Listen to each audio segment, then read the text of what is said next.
यह कहानी है दिल्ली शहर में रहने वाले विवेक की, जो अपने पिता का इकलौता बेटा था। वह अपने बूढ़े बाप का एकमात्र सहारा था। एक दिन की बात है, विवेक अपने घर से कॉलेज जा रहा था, लेकिन रास्ते में सामने से आती तेज कार से उसका एक्सीडेंट हो जाता है। वह खून से लहूलुहान था। उसे झट से हॉस्पिटल में एडमिट कराया गया, लेकिन विवेक की हालत और ख़राब होते जा रही थी। इसे देखते हुए डॉक्टर ने तुरंत एक स्पेशलिस्ट डॉक्टर को तत्काल सर्जरी के लिए बुलाया।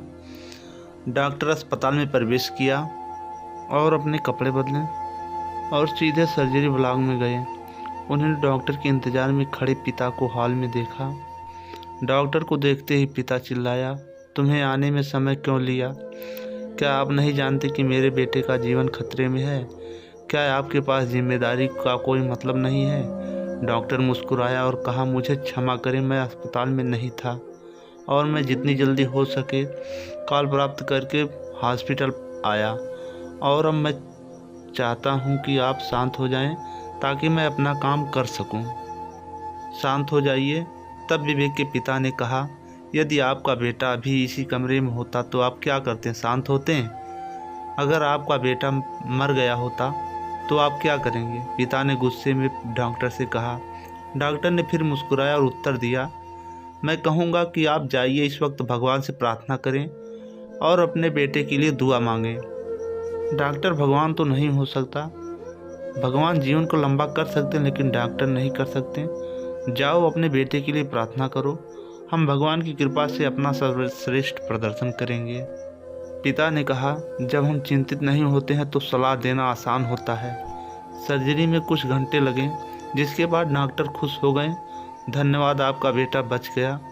और पिता के जवाब की प्रतिक्रिया किए बिना वह अपने रास्ते से चलता रहा। यदि आपके कोई प्रश्न है तो नर्स से पूछें, वह इतना घमंडित क्यों है? वह कुछ मिनट इंतजार नहीं कर सकता था ताकि मैं अपने बेटे की स्थिति के बारे में कुछ पूछूं? डॉक्टर के जाने के बाद नर्स से कुछ देर बाद देखते हुए पिता ने टिप्पणी की। नर्स ने जवाब दिया। उनके आंखों में आंसू आ रहे थे। उनका बेटा कल एक सड़क दुर्घटना में मर गया था। वह अपने बेटे के अंतिम संस्कार में थे जब हमने आपके बेटे की सर्जरी के लिए बुलाया था, और जब उन्होंने आपके बेटे की जान बचाई तो उनसे अपने बेटे को दफनाने के लिए दौड़ना छोड़ दिया। कभी किसी को जज मत करो, क्योंकि आप नहीं जानते कि उनका जीवन कैसा है और वे क्या कर रहे हैं। अभी वो अपने बेटे के मरने के गम से उभर भी नहीं पाए थे कि उन्हें उतना कुछ सुनना पड़ा। विवेक के पिता ने कहा, धन्य वो डॉक्टर जो अपने बेटे के गम को भुलाकर मेरे बेटे की जान बचाई।